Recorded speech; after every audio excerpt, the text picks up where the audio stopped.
Et là, je me lance sur une mauvaise niche. Encore une erreur. Je me suis lancé en étiquette dans une niche très concurrentielle en France, qui était le photovoltaïque. Or, je suis un génie. Et qu'est-ce que j'entends par génie? Je n'ai jamais, c'est-à-dire que absolument tous les business que j'ai lancés dans ma petite carrière m'ont généré de l'argent. Et quand je parle de l'argent, je ne parle pas d'1 euro, mais au moins 50 000 euros. Au moins.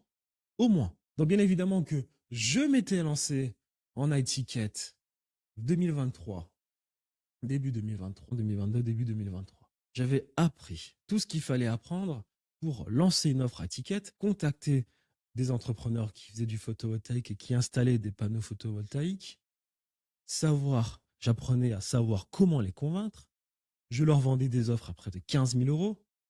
C'était extrêmement dur parce que tous les jours, au bout du fil, on avait des personnes très dubitatives, des personnes très méfiantes, qui connaissaient parfaitement les rouages du business. Et c'était vraiment fatigant. Mais j'ai quand même fait des résultats parce que je suis un génie. Donc, malgré tout cela, dans la difficulté, j'ai réussi à faire de l'argent. 1 million en chiffre d'affaires. Mais là, les marges étaient bien plus élevées.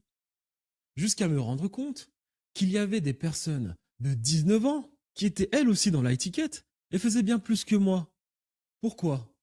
Parce que, encore une fois de plus, comme mon erreur d'antan, ces personnes s'étaient lancées dans les trucs bien plus faciles. C'est-à-dire que elles se sont lancées en étiquette dans des niches bien plus abordables, où il y avait bien plus de débutants, ou bien on va dire des personnes qui avaient moins de barrières limitantes dans leur conscience, leur subconscient, on va dire leur personnalité, pour passer à la caisse. Là, je me dis encore une erreur, Thierry.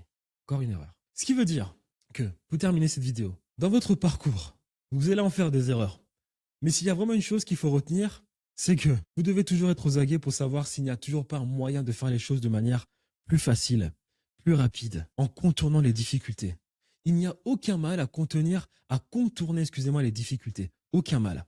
Au contraire, c'est ce qu'il faut faire. Le travail dur dans quelque chose de faux est inutile. Il est important d'avoir toujours un œil sur l'environnement qui nous entoure pour être sûr que nous sommes là où il faut être, là où les opportunités sont bien plus abondantes. Et une opportunité, c'est quelque chose qui fonctionne maintenant, où le marché n'est pas saturé. Et durant 6 ans, moi, ça a été mes erreurs.